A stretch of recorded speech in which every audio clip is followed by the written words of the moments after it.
Hi hello ನಮಸ್ಕಾರ ಸ್ನೇಹಿತರೆ. ಶ್ರುತಿ ಅಮ್ಮನ ವಿರುದ್ಧನ ತೆರಿಗೆ ಬದಲ ಶ್ರುತಿ ಮದುವೆ ಫಿಕ್ಸ್ ಆಗೋದ್ರ ಜೊತೆಗೆ ಈ ಕಡೆ ವೈಶ್ವಕಾಚಾರು ನಡುವೆ ಜುದ್ದನ ಚಾಲೆಂಜ್ ಆಗಿದ್ರೆ ಏನಾಯಿತು ಏನು ಕತೆ ತಿಳ್ಕೊಬೇಕು ಅಂದರೆ ಈಗಲೇ ನಮ್ಮ ಈ ಚಾನಲ್ನ ಸಬ್ಸ್ಕ್ರೈಬ್ ಮಾಡಿ, ಹಾಗೆ ಒಂದು ವಿಡಿಯೋವನ್ನು ಪೂರ್ತಿಯಾಗಿ ನೋಡಿ. ಇಲ್ಲಿ ಎಲ್ವೂ ಅಂದ್ಕೊಂಡಾಗೆ ಆಗ್ತದೆಯಾ? ಖಂಡಿತ ವೈಶ್ವಕ ಏನು ಪ್ಲ್ಯಾನ್ ಮಾಡಿದ್ರು ಎಲ್ಲ ಕೂಡ ವೈಶ್ವಕ ಪ್ಲ್ಯಾನ್ ಪ್ರಕಾರನೇ ಆಗ್ತಾ ಇದೆ. ಇತ್ತ ಕಡೆ ಶ್ರುತಿ ಅಂತೂ ಈ ಕಡೆ ವೈಶ್ವಕ ಬಲೆಗೆ ಬಿದ್ದಿದ್ದಾರೆ ಅಂತಲೇ ಹೇಳ್ಬೋದು. ವೈಶ್ವಕ ಕೆಡ್ಡಾಗೆ ಬಿದ್ದಿರ್ತಕ್ಕಂಥ ಇಲ್ಲಿ ಶ್ರುತಿ ಪ್ರೀತಿಯ ಪಾರ್ಶ್ವದಲ್ಲಿ ಸಿಕ್ಕಿಬಿದ್ದಿದ್ದಾಳೆ. ತನ್ನ ಪ್ರೇಮಿಯನ್ನು ಒಳ್ಳೆಯವನು ಅಂತ ನಂಬ್ಕೊಂಡಿದ್ದೆ ತನ್ನನ್ನು ತಾನು ಪ್ರೀತಿ ಮಾಡ್ತಿದ್ದಾಳೆ, ತನ್ನನ್ನು ತಾನು ಅವನಿಗೆ ಅರ್ಪಿಸ್ಕೊಂಡು ಅಂತಲೇ ಹೇಳ್ಬೋದು. ಈ ಒಂದು ವಿಷಯ ಅಂತಕ್ಕಂಥದ್ದು ಜಾನಕಿ ಅವ್ರಿಗೆ ಗೊತ್ತಾಗಿತ್ತೆ ತಡ ನಿಜವಾಗ್ಲೂ ಕೂಡ ಕುಸ್ತು ಹೋಗ್ಬಿಡ್ತಾರೆ. ಇಲ್ಲ ಏನು ಮಾಡಲಿ, ನಾನು ನನ್ನ ಮಗಳು ಇಂಥ ತಪ್ಪು ಮಾಡ್ತಿದ್ದಾಳಲ್ಲ, ನಮ್ಮಂಥ ಮನೇಲಿ ಉಟ್ಬಿಟ್ಟು ಏನು ಮಾಡಲಿ, ಇಲ್ಲ ಯಾವುದೇ ಕಾರಣಕ್ಕೂ ಕೂಡ ಇದು ನಡಿಬಾರ್ದು ಅಂತ ಯೋಚನೆ ಮಾಡಿ ತಲೆ ಮೇಲೆ ಕೈ ಹಾಕೊಂಡು ಕೂತಿರ್ತಾರೆ. ಅಷ್ಟರಲ್ಲಿ ಚಾರು ಬರ್ತಿದ್ದಾಗೆ ಇಲ್ಲಿ ಚಾರುಗೆ ಸತ್ಯ ಹೇಳ್ಬಿಡೋಣ ಅಂತ ಅಂದ್ಕೊಂಡು ಹೇಳೋಕ್ಕೆ ಮುಂದಾಗ್ತಾರೆ. ಈ ಕಡೆ ಏನಾಯಿತು ಅತ್ತೆಮ್ಮ ಅಂತ ಚಾರು ಕೇಳೋಕೆ ಬಂದಾಗ, ಬಟ್ ಅಷ್ಟರಲ್ಲಿ ವೈಶ್ವಕ ಮತ್ತು ರುಕ್ಕು ಬಂದಿದ್ದರಿಂದ ಇಲ್ಲಿ ಜಾನಕಿ ಅಮ್ಮ ಹೇಳೋ ವಿಷಯನ ಹಾಗೆ ತಡೆದು ಬಿಡ್ತಾರೆ. ಅಷ್ಟರಲ್ಲಿ ರಾಮಾಚಾರಿ ಕಾಲ್ ಮಾಡಿ, ನಾನು ನಿಮ್ಮ ಜೊತೆ ಮಾತಾಡಬೇಕು ಮೇಡಮ್, ಸ್ವಲ್ಪ ಹೊರಗಡೆ ಬರ್ತೀರಾ ಅಂದಾಗ, ಸರಿ ಆಯಿತು ರಾಮಾಚಾರಿ ಅಂದು. ಅತ್ತೆ ರಾಮಾಚಾರಿ ಹೊರಗಡೆ ಇದ್ದಾನಂತೆ, ಕರೀತಿದ್ದಾನೆ, ಏನೋ ಮಾತಾಡಬೇಕು ಅಂತ ಹೋಗಿ ಬರ್ತೀನಿ ಅಂತ ಹೇಳಿ ಬರ್ತಾರೆ. ನಂತರ ಇಲ್ಲಿ ರುಕ್ಕು ವೈಶ್ವಕ ಜೊತೆ ಏನೂ ಮಾತಾಡದೆ ಜಾನಕಿ ಅಮ್ಮ ಅಲ್ಲಿಂದ ಹೋಗ್ಬಿಡ್ತಾರೆ. ಏನಾಯಿತು ಏನೋ ಬಿಟ್ಟು ಹಾಕಿ ತಗೆ ಅಂತ ಹೇಳಿ ವೈಶ್ವಕ ಕೂಡ ಅಲ್ಲಿಂದ ಹೋಗ್ತಾರೆ. ನಂತರ ಅಲ್ಲಿ ಚಾರು ಏನಾಯಿತು ರಾಮಾಚಾರಿ, ಯಾಕೆ ಏನೂ ಮಾತಾಡಬೇಕು ಅಂತ ಹೊರಗಡೆ ಕರೆದೆ ಅಂದಾಗ, ಅದು ನಾನು ಫೋಟೋ ಮತ್ತು ಜಾತಕ ಕೊಡೋಕೆ ಹೋಗಿದ್ದೆ ಅಲ್ವಾ ಅಂದಾಗ, ಹೌದು ಹೋಗಿದ್ದೆ, ಶ್ರುತಿ ಮದುವೆ ವಿಷಯ ಮಾತಾಡೋಕ್ಕೆ ಕೊಟ್ಟು ಬಂದ್ಯಾ ಅಂತ ಕೇಳಿದಾಗ, ಕೊಟ್ಟು ಬರುವುದೇನು, ನಾನು ಕೊಡೋಕ್ಕೂ ಮುನ್ನೇ ಶ್ರುತಿ ಫೋಟೋ ಜಾತಕ ಅವ್ರ ಹತ್ರ ಇತ್ತು, ನಿಜವಾಗ್ಲೂ ಕೂಡ ಒಳ್ಳೇದೇ ಆಯಿತು ರಾಮಾಚಾರಿ ಅಂತ ಚಾರು ಹೇಳ್ತಾಳೆ. ಆ ಮಾತನ್ನು ಕೇಳಿ, ಒಳ್ಳೇದೇನ ಆಯಿತು, ಗಂಡೇ ಸಿಕ್ಬಿಟ್ಟು ಕಣ್ರಿ ಅಂತ ಹೇಳ್ತಿದ್ದಾರೆ. ಏನು ಮದುವೆ ಹುಡುಗನೇ ಸಿಕ್ಬಿಟ್ನಾ ಅಂದಾಗ, ಹೌದು ಶ್ರುತಿ ಫೋಟೋ ಜಾತಕ ಅವ್ರ ಹತ್ರ ಇತ್ತು, ಅವರು ಮೊದಲೇ ಇದನ್ನೆಲ್ಲ ಮಾಡೋ ಮಧ್ಯವರ್ತಿಗಳು, ಆದರೆ ಅವ್ರಿಗೆ ಪೌರೋಹಿತ್ಯ ಅಂದರೆ ಇಷ್ಟ ಇಲ್ಲ, ಅದೇ ಕಾರಣಕ್ಕೋಸ್ಕರ ಮಧ್ಯವರ್ತಿಯಾಗಿ ಮದುವೆ ಮಾಡಿಸೋ ಕೆಲಸ ಮಾಡ್ತಾರೆ. ಅವ್ರು ನಮ್ಮ ಶ್ರುತಿ ಫೋಟೋ ನೋಡಿದ್ರಂತೆ, ಅವ್ರಿಗೆ ತುಂಬ ಇಷ್ಟ ಆಗಿಲ್ಲಂತೆ. ಆದರೆ ಅಪ್ಪಂಗೂ ಅವ್ರಿಗೂ ಒಂದು ಸಣ್ಣ ಮನಸ್ತಾಪ ಇದೆ, ಹಾಗಾಗಿ ಅಪ್ಪನ ಜೊತೆ ಮಾತಾಡೋಕೆ ಹಿಂಸಿರ್ತಿದ್ರು. ಅವ್ರಿಗೆ ಶ್ರುತಿನ ಅವ್ರ ಮಗನ ತಂದ್ಕೋಬೇಕು ಅನ್ನೋ ಆಸೆ ಇದೆ. ಆ ಹುಡುಗ ಕೂಡ ಕ್ಯಾಶಿಯರ್ ಆಗಿ ಬ್ಯಾಂಕಲ್ಲಿ ಕೆಲಸ ಮಾಡ್ತಿದ್ದಾನೆ. ಅಪ್ಪ ಹೋಗಿದ್ರೆ ಈ ವಿಷಯ ಪ್ರಸ್ತಾಪನೆ ಮಾಡ್ತಿರ್ಲಿಲ್ಲ, ನೀನು ಬಂದೆ ಅಲ್ವಾ ರಾಮಾಚಾರಿ, ಅದಕ್ಕೋಸ್ಕರ ಪ್ರಸ್ತಾಪ ಮಾಡ್ತಿದ್ದೀನಿ. ನಿಮ್ಮ ಅಪ್ಪಂಗೆ ನನ್ನ ಕಂಡ್ರೆ ಆಗೋದಿಲ್ಲ, ಪೌರೋಹಿತ್ಯ ಮಾಡೋದಿಲ್ಲ ಅಂತ, ಅದೇ ಕಾರಣಕ್ಕೋಸ್ಕರ ನಾನು ಅವ್ರ ಜೊತೆ ಹೇಳಿಲ್ಲ ಈ ವಿಷಯನ ಅಂತ ಹೇಳ್ತಾರೆ. ನೀನೇನಾದರೂ ಮಾಡಿ ಅಪ್ಪನ ಜೊತೆ ಮಾತಾಡಿ ಒಪ್ಸು ಅಂತ ಹೇಳಿದಾಗ, ಅಯ್ಯೋ ಅದರಲ್ಲಿ ಏನಿದೆ ರಾಮಾಚಾರಿ, ಒಳ್ಳೇದೇ ಆಯ್ತಲ್ವ, ಒಳ್ಳೆ ಹುಡುಗ ಸಿಕ್ಕಿದ ಪುಣ್ಯ ಅಲ್ವಾ ಅಂತ ಚಾರು ಹೇಳ್ತಿದ್ರೆ, ಹೌದು ಮೇಡಮ್, ಹುಡುಗ ಏನೋ ಒಳ್ಳೆಯವನೇ, ನಿಜವಾಗ್ಲೂ ಶ್ರುತಿ ಮದುವೆ ಮಾಡ್ಬೋದು, ಆದರೆ ಅಪ್ಪ ಒಪ್ಕೋಬೇಕಲ್ವಾ, ನಿಜವಾಗ್ಲೂ ಕೂಡ ಅವರು ಪೌರೋಹಿತ್ಯ ಮಾಡ್ತಿಲ್ಲ, ಆ ವಿಷಯವಾಗಿ ಅಪ್ಪಂಗೆ ಅವ್ರ ಬಗ್ಗೆ ಬೇಜಾರಿದೆ, ನನಗೂ ಕೂಡ ಅದು ಗೊತ್ತಿದೆ. ಈಗ ಅಪ್ಪನ ಹತ್ರ ಹೇಗೆ ವಿಷಯ ಮಾತಾಡೋದು ಅಂತ ಅವರು ಕೂಡ ಸುಮ್ಮನಿದ್ರು. ಈಗ ಹೆಂಗೆ ಮಾತಾಡೋದು, ನೀವೇ ಈ ವಿಷಯವಾಗಿ ಹೆಲ್ಪ್ ಮಾಡಬೇಕು, ನೀವೇ ಮಾತಾಡಬೇಕು ಅಪ್ಪನ ಹತ್ರ ಅಂತ ಕೇಳ್ಕೊತಾರೆ. ಅಯ್ಯೋ ಅದರಲ್ಲೇನಿದೆ ರಾಮಾಚಾರಿ, ನಾನೇ ಮಾತಾಡ್ತೀನಿ, ಪೌರೋಹಿತ್ಯ ಅಂತಕ್ಕಂಥದ್ದು ಅವ್ರ ವೈಯಕ್ತಿಕ ವಿಷಯ, ಅದಕ್ಕೆ ನಾವು ತಲೆ ಹಾಕೋಕ್ಕಾಗೋದಿಲ್ಲ, ಜೊತೆಗೆ ಶ್ರುತಿ ಚೆನ್ನಾಗಿರಬೇಕು ಅಷ್ಟೇ, ಶ್ರುತಿಗೊಂದು ಒಳ್ಳೆ ಹುಡುಗ ಸಿಗಬೇಕು ಅಷ್ಟೇ ಅಂತ ಹೇಳ್ತಿರ್ತಾರೆ. ಆ ಕಡೆ ಶ್ರುತಿ ತನ್ನ ಲವರ್ ಜೊತೆ ಮಾತಾಡ್ತಿದ್ದಾಗೆ ಈ ಕಡೆ ಅಮ್ಮ ಜಾನಕಿ ಅಮ್ಮ ಬರ್ತಾರೆ.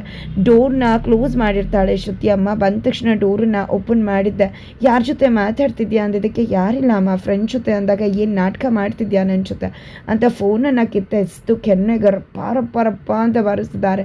ಏನು ಮಾಡ್ತಿದ್ಯಾ, ಮೊದಲು ತಪ್ಪು ಮಾಡಿದ್ದಲ್ದೆ ಮಗದೊಮ್ಮೆ ತಪ್ಪು ಮಾಡ್ತಿದ್ಯಾ ನೀನು, ಮತ್ತೆ ಪ್ರೀತಿ ಪಾಶಿಗೆ ಬಿದ್ದಿದ್ಯಾ, ಏನು ಹೇಳಬೇಕು ನಿನಗೆ, ಯಾಕೆ ಈ ರೀತಿ ನಡ್ಕೋತಾ ಇದೆಯಾ ನೀನು, ಹೊರಗಡೆ ಹೋಗೋದೇ ಇದಕ್ಕೆ, ನಮ್ಗೆ ಹತ್ರ ದೇವಸ್ಥಾನಕ್ಕೆ ಹೋಗ್ತೀನಿ ಅಂತ ಸುಳ್ಳು ಹೇಳಿ ಅವನ ಜೊತೆ ತಿರ್ಕೊಂಡು ಬರೋಕ್ಕೆ ಹೋಗಿದ್ಯಾ, ಪ್ರೀತಿನೇ ಇದೆಯಾ, ಅದಕ್ಕೂ ಮುಂದುವರೆದು ಏನಾದ್ರು ತಪ್ಪು ಮಾಡಿಬಿಟ್ಟಿದ್ಯಾ ಅಂತೆಲ್ಲ ಕೇಳ್ತಿದ್ದಾರೆ ಇಲ್ಲಿ ಜಾನಕಿ ಅಮ್ಮ. ಏನಮ್ಮ ಮಾತಾಡ್ತಿದ್ಯಾ ನೀನು ಅಂತ ಹೇಳಿ ಅಮ್ಮ ಹೊಡಿತಿದ್ದದ್ದು ಕೈನೇ ಇಟ್ಕೊಂಡು ತಿರುಗಿ ಬೀಳ್ತಾಳೆ.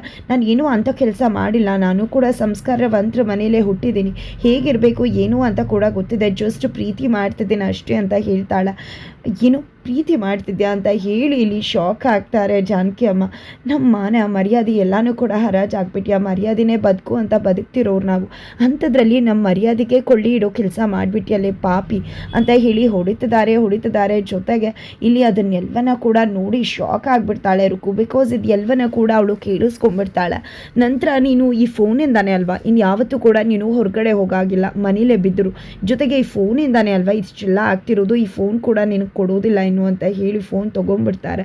ಈ ಕಡೆ ಎಷ್ಟೇ ಪ್ರಯತ್ನ ಪಟ್ಟರೂ ಕೂಡ ಇಲ್ಲಿ ರುಕ್ಕು ಫೋನ್ ತೊಗೊಳೋಕ್ಕಾಗೋದೇ ಇಲ್ಲ, ಶ್ರುತಿ ಫೋನ್ ತೊಗೊಳೋಕ್ಕಾಗೋದೇ ಇಲ್ಲ. ನಂತರ ಈ ಕಡೆ ವೈಶಾಖ ಎಕ್ಸಸೈಸ್ ಮಾಡ್ತಿರ್ತಾರೆ. ಅಯ್ಯೋ ಮೈ ಕೈಗೆ ಎಕ್ಸಸೈಸ್ ಇಲ್ಲದೆ ಮೈ ಜಡಗೊಟ್ಟು ಹೋಗಿದೆ, ತಲೆಗೇನೋ ಕೆಲಸ ಕೊಡ್ತಿರ್ತೀನಿ ಆದರೆ ಮೈ ಕೆಲಸ ಇಲ್ವೇ ಅಂತ ಹೇಳಿ ಎಕ್ಸಸೈಸ್ ಮಾಡ್ತಿದ್ದಾರೆ. ಅಷ್ಟರಲ್ಲಿ ರುಕ್ಕು ಬರ್ತಾಳೆ. ಅಕ್ಕ ಏನಾಗ್ತದೆ ಗೊತ್ತಾ, ನಾವು ಏನೋ ಮಾಡೋ ಹಾಗೆ ಇಲ್ಲ ಅಕ್ಕ, ನೀನು ನಾನು ಸೇರಿಕೊಂಡು ಅವರವರೇ ಮನೆ ನೆಮ್ಮದಿನ ಹಾಳು ಮಾಡ್ಕೋತಿದ್ದಾರೆ. ಒಳಗಡೆ ಅಲ್ಲಿ ಅತ್ತೆ ಹೋಗಿದ್ದೆ ಶ್ರುತಿಗೆ ಚೆನ್ನಾಗಿ ಬಾರಿಸಿದ್ದಾರೆ, ಯಾಕಂದರೆ ಶ್ರುತಿ ಯಾರನ್ನೋ ಪ್ರೀತಿ ಮಾಡ್ತಿದ್ದಾಳಂತೆ, ಅದಕ್ಕೋಸ್ಕರ ಅತ್ತೆ ಫುಲ್ ಕೋಪ ಮಾಡಿಕೊಂಡು ಹೊಡಿತಾ ಇದ್ರು ಗೊತ್ತಾ ಅಂತೆಲ್ಲ ವಿಷಯ ಹೇಳ್ತಿದ್ರು. ಅದೊಂದು ಬಿಗ್ ವಿಷಯ ಅಂತ ಅನ್ನಿಸ್ತಾನೆ ಇಲ್ಲ ಇಲ್ಲಿ ವೈಶಾಖಗೆ. ಏನಕ್ಕ ನಾನು ಇಂಥ ವಿಷಯ ಹೇಳ್ತಿದ್ರು ಕೂಡ ನೀನು ಆರಾಮಾಗಿ ಎಕ್ಸಸೈಸ್ ಮಾಡ್ಕೊಂಡು ನಿಂತಿದ್ಯಲ್ಲ, ಏನು ಹೇಳಬೇಕು ನಿನಗೆ ಅಂತ ಹೇಳ್ತಿದ್ರೆ, ಏನು ಶ್ರುತಿ ನೀನು ಯಾರು ಬೆಂಕಿ ಇಟ್ಟಿರ್ತಾರೋ ಅವ್ರ ಹತ್ರ ಬಂದು ಹೇಗೇನಾಗ್ತಿದೆ ಅಂತ ಬಂದು ಹೇಳಿದ್ರೆ ಏನು ಪ್ರಯೋಜನ, ಬೆಂಕಿ ಹತ್ತಿದೆ ಅಂತ ಹೇಗೆ ದಗದಗಿಸಿ ಉರಿಯುತ್ತಿದೆ ಅನ್ನೋದು ಗೊತ್ತಾಗಬೇಕಷ್ಟೇ ಅಂದಾಗ, ಏನಕ್ಕ ಮಾತಾಡ್ತಿದ್ಯಾ ನೀನು ಅಂದಾಗ, ನಾನು ನಿನ್ನೆ ರಾತ್ರಿನೇ ಹೇಳಿದೆ ಅಲ್ವಾ ಬೆಂಕಿ ಹಚ್ಬಿಟ್ಟು ನಾಳೆ ನೋಡು ಇದು ನಾಳೆಯ ಮುನ್ಸೂಚನೆ ಅಂತ, ನೀನು ಅರ್ಥ ಮಾಡ್ಕೊಳ್ಳಿಲ್ಲ ಅಷ್ಟೇ ಅಂದಾಗ, ಹಾಗಿದ್ರೆ ನೀನು ಹೇಳ್ತಿರೋದು ಒಳಗಡೆ ಆಗ್ತಿರೋದಕ್ಕೆಲ್ಲ ನೀನೇ ಕಾರಣ ಅಂದಾಗ, ಹೌದು ನಾನೇ ಕಾರಣ ಅಂತ ಹೇಳ್ತಾಳೆ. ಇದರಿಂದಾಗಿ ಗೊತ್ತಾಗ್ತಿದೆ ಶ್ರುತಿಯನ್ನು ಪ್ರೀತಿಯ ಬಲೆಯಲ್ಲಿ ಬೀಳಿಸಿದ್ದು ಆ ಹುಡುಗ ಎಲ್ಲ ಕೂಡ ವೈಶಾಖ ಮಾಡಿರೋ ಸೆಟ್ ಅನ್ನೋದು.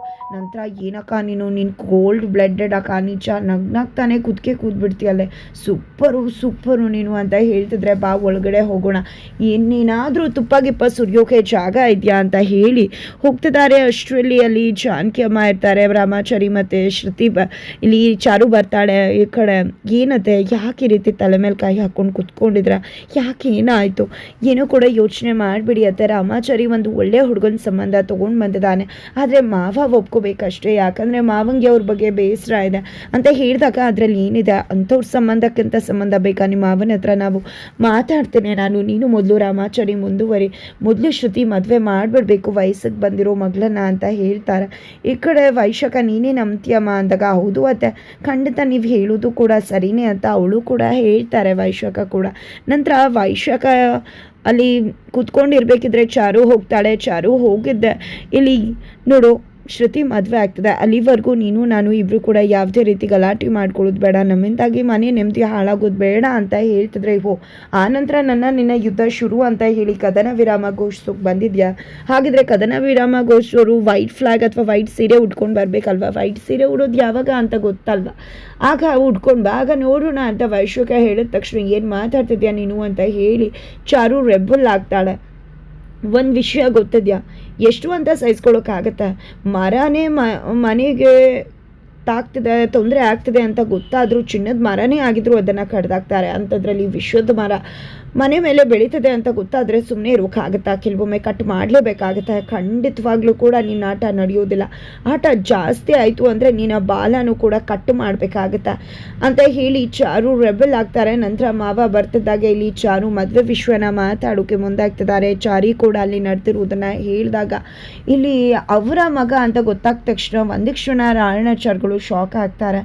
ತದನಂತರ ಅಪ್ಪ ಒಳ್ಳೆ ಕೆಲಸದಲ್ಲಿದ್ದಾರಪ್ಪ, ಅವ್ರಿಗೆ ನಮ್ಮ ಶ್ರುತಿ ನೋಡಿ ಇಷ್ಟ ಆಗಿದೆ, ಅದಕ್ಕೋಸ್ಕರ ಕೇಳ್ತಿದ್ದಾರೆ ಮದುವೆ ಮಾಡಿಕೊಟ್ಬಿಡೋಣ ಅಂತ ಹೇಳಿದಾಗ, ನಿಜ ಹೇಳ ಗಂಡ್ಮಕ್ಳು ಸಂಬಳ ನೋಡಿ ಹೆಣ್ಮಕ್ಳು ಅಂದ ನೋಡಿ ಬಣ್ಣ ನೋಡಿ ಯಾವತ್ತೂ ಕೂಡ ಸಂಬಂಧ ಬೆಳೆಸಬಾರ್ದು ಅಂತ ನಾಣಾಚಾರ್ಯಗಳು ಹೇಳ್ತಾರೆ. ಫೈನಲಿ ಮದುವೆಗೂ ಕೂಡ ಒಪ್ಕೋತಾರೆ. ಹಾಗಿದ್ರೆ ಮದುವೆ ಆಗೋ ಸಮಯದಲ್ಲಿ ಏನೆಲ್ಲ ಆಗುತ್ತೆ, ಖಂಡಿತವಾಗ್ಲೂ ಕೂಡ ತುಂಬಾ ಚಾಲೆಂಜಸ್ ಫೇಸ್ ಮಾಡಬೇಕಾಗಿದೆ. ಅದು ಎಲ್ಲವನ್ನೂ ಕೂಡ ರಾಮಾಚಾರಿ ಚಾರು ಸೇರಿಕೊಂಡು ಹೇಗೆ ಎದುರಿಸ್ಬೋದು. ಈ ಕಡೆ ಶ್ರುತಿ ಮನೆ ಬಿಟ್ಟು ಹೋಗೇ ಬಿಡ್ತಾಳೆ. ಏನು ಕತೆ ಏನಾಗುತ್ತೆ ತಿಳ್ಕೊಬೇಕು ಅಂದರೆ ಮುಂದಿನ ವೀಡಿಯೋಗೋಸ್ಕರ ಮಾಡೋದನ್ನು ಮರಿಬೇಡಿ.